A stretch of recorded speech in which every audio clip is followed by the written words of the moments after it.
morning, my dear children. This is subudhi. Today we have to discuss about know our organ systems. మన అవయవ వ్యవస్థల గురించి తెలుసుకుందాం. మన అవయవ వ్యవస్థల గురించి తెలుసుకుందాం. ఈ పాఠం ద్వారా మీరు నేర్చుకోవాల్సిన అభ్యసన ఫలితాలు మానవ శరీరంలో ప్రధాన అవయవ వ్యవస్థల గురించి తెలుసుకుంటారు. అలాగే అవయవ వ్యవస్థలోని అవయవాలను గుర్తించగలుగుతారు. అలాగే ప్రతి అవయవ వ్యవస్థ ప్రాధాన్యతను అవగాహన చేసుకుంటారు. అలాగే ఈ అవయవ వ్యవస్థల యొక్క బొమ్మలు గీసి భాగాలు గుర్తిస్తారు.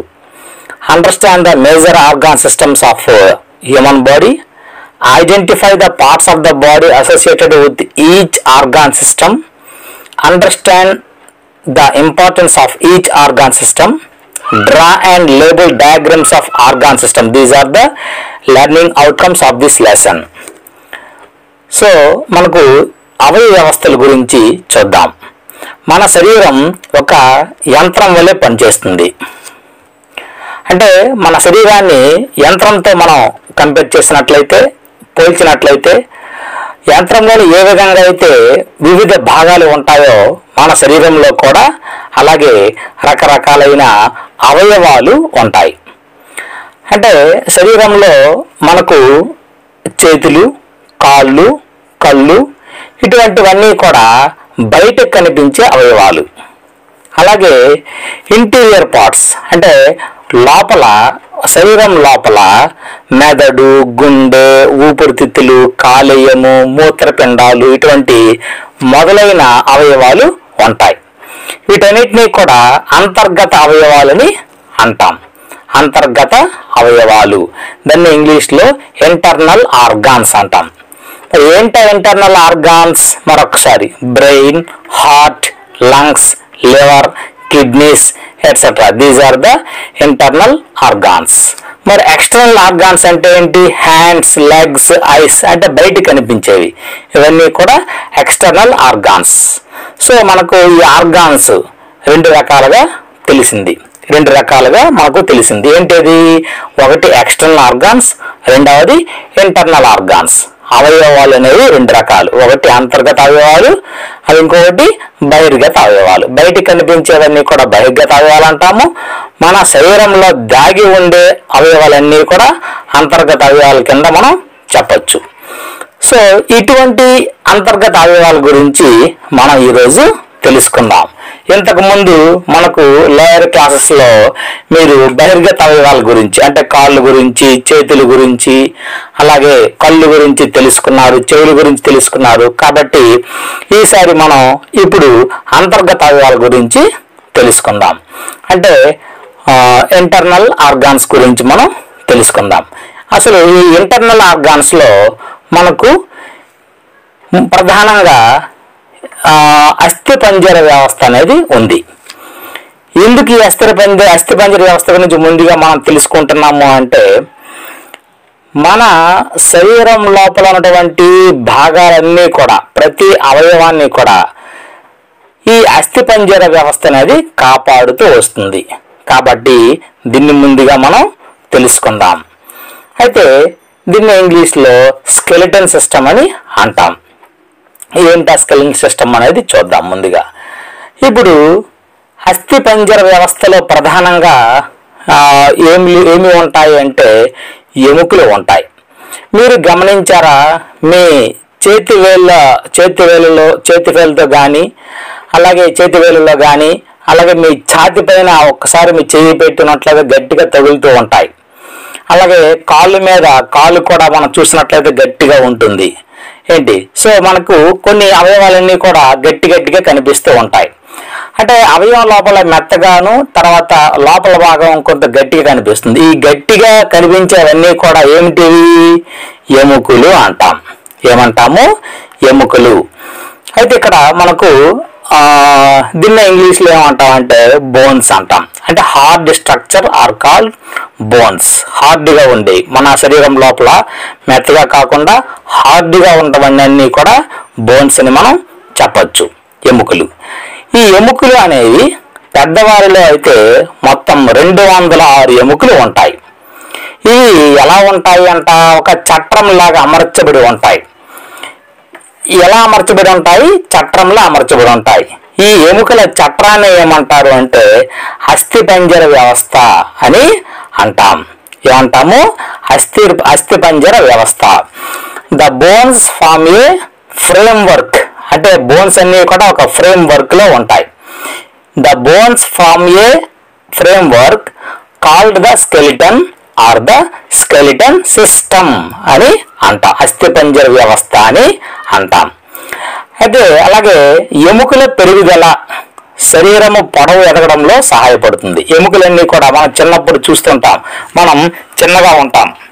చిన్నగా ఉంటే మరి మన శరీరం లోపల ఉన్నటువంటి ఎముకలన్నీ కూడా చిన్నగానే ఉంటాయి. అంటే పెద్ద అవుతాం, మనం పెరిగి పెద్ద అవుతాం. పెద్ద అయ్యేటప్పుడు కూడా ఎముకలన్నీ కూడా ఏమవుతాయి? అవి కూడా పెరిగి పెద్దగా మారుతూ ఉంటాయి. అంటే ఎప్పుడైతే ఎముకలు పెరుగుదల దేనికి సహాయపడుతుంది? మన శరీరం పొడవు ఎదగడంలో సహాయపడుతుంది అని మనం చెప్పచ్చు. అలాగే ఎముకలన్నీ కూడా కండరాలన్నీ కూడా ఎముకలకి అతికి ఉంటాయి. ఈ ఎముకలు కదలడానికి కండరాలు సహాయపడుతూ ఉంటాయి. అస్థిపంజర వ్యవస్థ అలా కండరాలు కలిసి శరీరానికి ఆకారాన్ని, ఆధారాన్ని ఇస్తాయి. శరీరానికి ఒక ఆకారం ఉంది అంటే ప్రధాన కారణం ఏమిటి అంటే అస్థిపంజర వ్యవస్థ. అలాగే ఈ అస్థిపంజర వ్యవస్థకు అంటే ప్రతి ఎముక కూడా అతిగా ఉన్నటువంటి కండర వ్యవస్థ అనేది కూడా శరీరానికి ఆకారాన్ని అలాగే ఆధారాన్ని ఇస్తాయి. అంటే మనకు ఈ బోన్స్ అనేవి ఎలా ఉంటాయంటే మా grow longer our height increases, మన హైట్ ఇంక్రీజ్ అవ్వడం కోసం ఈ బోన్స్ ఇంక్రీజ్ అవుతూ ఉంటాయి. Muscles are attached to the bones. The skeletal system and muscles give us shape and support and helps in movement. కదలడం కోసం ఈ బోన్స్ అలాగే ఈ మజిల్స్ అనేవి ఉపయోగపడుతూ ఉంటాయి. ఇప్పుడు మనం రాసేటప్పుడు చెయ్యి ఏం చేస్తుంది? మనకు పెన్సిల్ పట్టుకొని లేదంటే పెన్ను పట్టుకుంటూ ఉంటాం. ఈ పట్టుకోవడం అనేది ఎలా మనకు వచ్చింది? కండరాలు అనేవి సహాయపడుతూ ఉంటాయి, ఎముకలు కూడా సహాయపడుతూ ఉంటాయి. అలాగే మనం ఒక బకెట్ నీరు పైకి ఎత్తాలి. ఎత్తేటప్పుడు బకెట్ నీరు పైకి ఎత్తేటప్పుడు మనకు ఇక్కడ ఏం సహాయపడుతూ ఉంటాయి? ఒకటి ఎముకలు, చేతికి ఉండే ఎముకలు, అలాగే చేతికి ఉన్నటువంటి కండరాలు. ఈ కండరాలు ఎముకలు కలిసి మన చెయ్యికి బలాన్ని ఇచ్చి బకెట్ను లేవనెత్తాం అన్నమాట. సో మన కండరాలు, మన అవయవాల కదలికు, అలాగే నడవడానికి కానీ లేదా మాట్లాడడానికి కానీ, సో మనం చేసినటువంటి అన్ని పనులకు కూడా ఈ ఎముకలు అలాగే ఇంకోటి ఏంటి కండరాలు సహాయపడుతూ ఉంటాయి. ఇప్పుడు ఈ అస్థిపంజర వ్యవస్థలో ఉన్నటువంటి భాగాల గురించి తెలుసుకుందాం. అస్థిపంజర వ్యవస్థలో ప్రధానమైన భాగాలు ఏమిటి? వాటి గురించి బ్రీఫ్గా తెలుసుకుందాం. Parts of the skeletal system. అయితే ఇందులో కొన్ని మనకు శరీరంలో ఉన్నటువంటి ఈ అస్థిపంజర వ్యవస్థకు సంబంధించిన ఎముకలన్నీ కూడా కొన్ని పొడవుగా ఉంటాయి, కొన్ని ఎముకలు పొట్టిగా ఉంటాయి. కొన్ని ఎముకలు ఒకదానితో ఒకటి అతుక్కుని ఉంటాయి. మన కాళ్ళలో ఎముకలు పొడవు, చేతి వేళలు ఎముకలు పొడవు ఎంత ఉంటుందో ఒకసారి మీరు ఊహించండి. కాళ్ళలో ఉన్నటువంటి ఎముకలు ఎంత పొడవుగా ఉంటాయి, చేతి వేళ్ళలో ఉన్నటువంటి ఎముకలు ఎంత పొడవుగా ఉంటాయి. చేతి వేళ్ళలో చిన్నవిగా ఉంటాయి, అలా కాళ్ళలో సంబంధించిన ఎముకలు పొడవుగాను ఉంటాయి. సో ఎముకలన్నీ కూడా ఒకే సైజులో కాకుండా వివిధ సైజులలో మనకు ఉంటాయని తెలుస్తుంది. సో ఇక్కడ మనకు some bones are long, some are short and some are joint together. Okay, so ఈ విధంగా ఉంటాయి. ఇందులో మనకు ఈ అస్థిపంజర వ్యవస్థలో ప్రధానమైన భాగాలు ఏంటంటే స్కల్, రిబ్ కేజ్, అలాగే బ్యాక్ బోన్. ఏంటి? ఒకటి కపాలము, దీన్నే పుర్రి అంటాం. అలాగే రెండవది ఉరహ పంజరం, పక్కటెముకల వ్యవస్థ అని ఇందులో దీన్ని అంటాం. మూడవది ప్రధానమైనది వెన్నెముక. ముందు కపాలం చూద్దాం. ఈ కపాలము అస్థిపంజర వ్యవస్థలో కపాలం అనేది మెదడును రక్షిస్తూ ఉంటుంది. మీకు అందరికీ తెలిసిందే. మన శరీరంలో ఉన్నటువంటి అవయవాల్లో ప్రధానమైనది హృదయం అయితే, అలాగే మెదడు కూడా చాలా ప్రధానమైనది, చాలా స్మూత్గా ఉంటుంది. సో మెదడు అనేది ఆలోచన శక్తిని కలిగిస్తుందని మీకు అందరికీ తెలుసు. సో అటువంటి ఆలోచన జ్ఞానాన్ని ఇచ్చినటువంటి మెదడును రక్షించేది కపాలము. ఇది గట్టిగా ఉంటుంది, గట్టి ఎముగ్గా ఉంటుంది కపాలం. ఒక్కసారి బుర్ర మీద మనం కొడితే టంగ్ టంగ్ టంగ్ అని శబ్దం కూడా వస్తూ ఉంటుంది మనకు, అంటే అంత గట్టిగా ఉంటుంది కపాలం. సో ఈ కపాలము దీన్ని పుర్రె అంటాము, దీన్ని ఇంగ్లీష్లో స్కల్ అంటాం. స్కల్ ప్రొటెక్ట్స్ ది బ్రెయిన్, బ్రెయిన్ను ఎప్పుడూ కూడా కాపాడుతూ ఉంటుంది స్కల్. అలాగే ఉరహ పంజరం. ఏంటా ఉరహ పంజరం? పక్కటెముకల వ్యవస్థ. మన చేతిని ఒక్కసారి మన గుండె మీద పెట్టుకున్నట్లయితే క్లియర్గా తెలుస్తూ ఉంటుంది మనకు. ఎడం వైపు కొన్ని పక్కటెముకలు ఉంటాయి, అలాగే కొన్ని కుడివైపున కూడా ఉంటాయి. సో వీటిని పక్కటెముకలు అంటాం. ఈ పక్కటెముకలు అనేవి దేనిని రక్షిస్తాయి? ఊపిరితిత్తులను అలాగే గుండెను రక్షిస్తాయి. గుండె అనేది మనకు అందరికీ తెలిసిందే. మన శరీరంలో ఉన్నటువంటి ప్రధానమైన అవయవం ఏది అంటే గుండెని టెక్మని చెప్పచ్చు.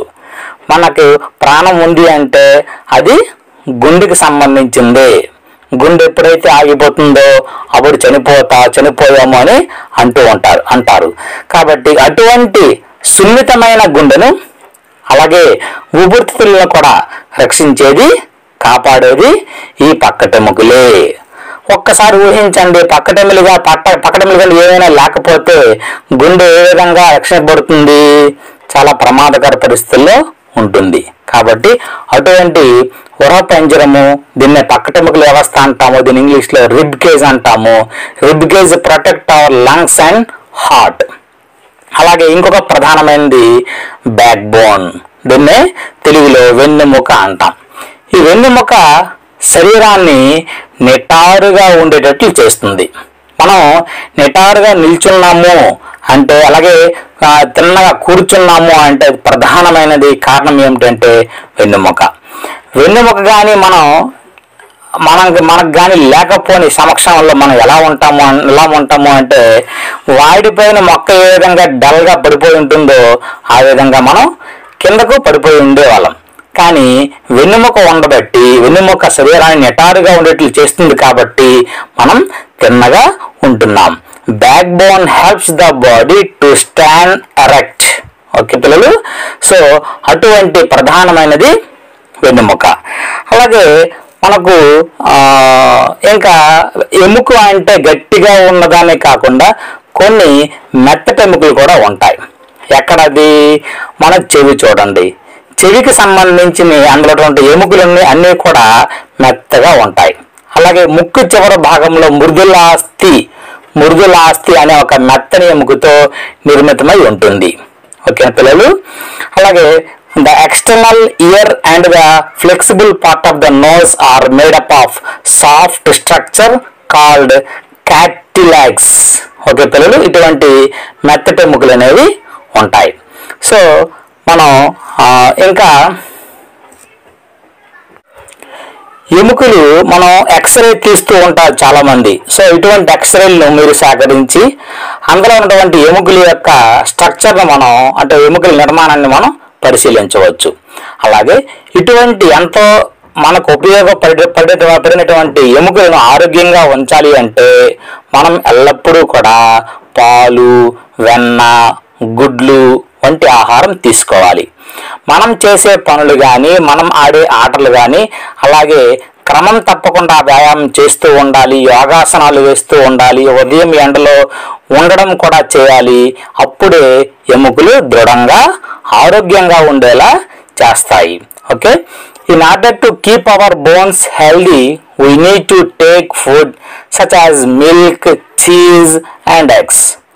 Work, play, regular exercise, yoga, exposing ourselves to the early morning sunlight keep our bones strong and healthy.